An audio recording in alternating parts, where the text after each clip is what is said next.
Since the dawn of time, city builders have come up as the staple in many strategy games, growing a town from nothing to become something bigger and more powerful. Yet lately the trend has started to catch on to try and expand that city builder style, almost to a last man standing or endless wave titles that put your city to the test. But if you had this city builder style, yet there were constant threats, always attacking your walls, always something to defend, and this is where horde modes come in. Waves and waves of endless enemies, swarming at your walls, giving players the opportunity to prove themselves. And specifically, the newest title in this genre, diplomacy, is not an option. The genre itself was arguably popularized by They Are Billions. Released back in 2019, it took a steampunk post-apocalyptic setting and forced players to help the last surviving humans defend against the undead hordes. Massively praised for a new, unique look into the city building genre and executed to perfection. It had buckets of frustration and addictiveness in equal measure, really capturing that civilization net of just one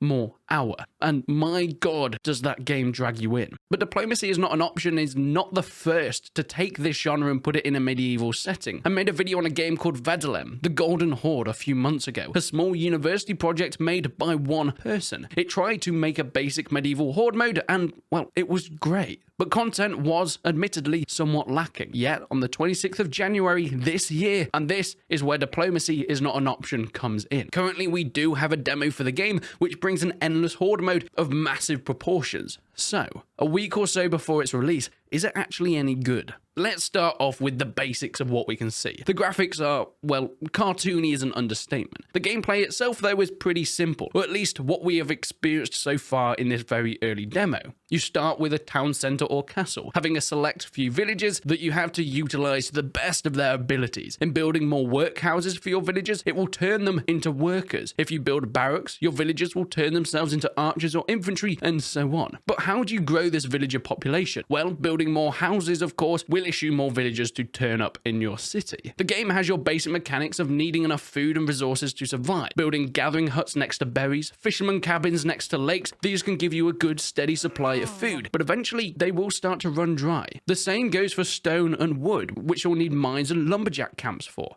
And this is where it starts to get interesting. You see, all these resources that I've mentioned are finite. They're not going to last forever. So you're going to have to expand and find more of this food and resource deposits further and further away from your castle and your safe area. Yet with the endless hordes on their way, defending your villages starts a bit easier when you've just got a small area that you need to wall up. Yet the more you run out of resources, the more area you'll need to reveal to go and find more of these resources, and the wider you get stretched, making it harder and harder for you to defend your villagers in such a wide area. Sometimes you just can't physically get the troops to the right places in times, and that can be the end of you. I think it is a fantastic mechanic, giving the players the choice to expand as much as they dare. Yeah, you can grow a massive army if you want to, but it does mean you're going to need more villagers, which means you're going to need more food, which means you're going to have to expand and make it much harder to defend your people. Out in these unexplored areas, however, you will also come across zombie camps, separate from the massive horde waves that come in. These are more like small outposts that have a few zombies scattered here and there. In them, you'll find treasure that they guard, and on the whole, they're pretty easy to take out. But if you're not careful, they will attack your villagers if maybe they stray too far, looking for that berry bush just outside your defended boundaries. So what we get in the demo is pretty good, right? It's not all that much at the moment, but what's there to expect in the future? Well, as mentioned, the full game is coming out on the 26th of January. Judging by the announcement trailer, you'll be able to upgrade walls, towns and cities from lowly wooden fortresses to cascading stone walls. Along with this, the addition of more types of troops and units will come in, and of course siege engines. Currently I played with the catapults or onagers in the demo, but it looks as if trebuchets just might be on their way. But just how far can the scale go up in this game? Of course, with these types of games, the scale is what makes it. They Are Billions is called They Are Billions because, well, they are billions.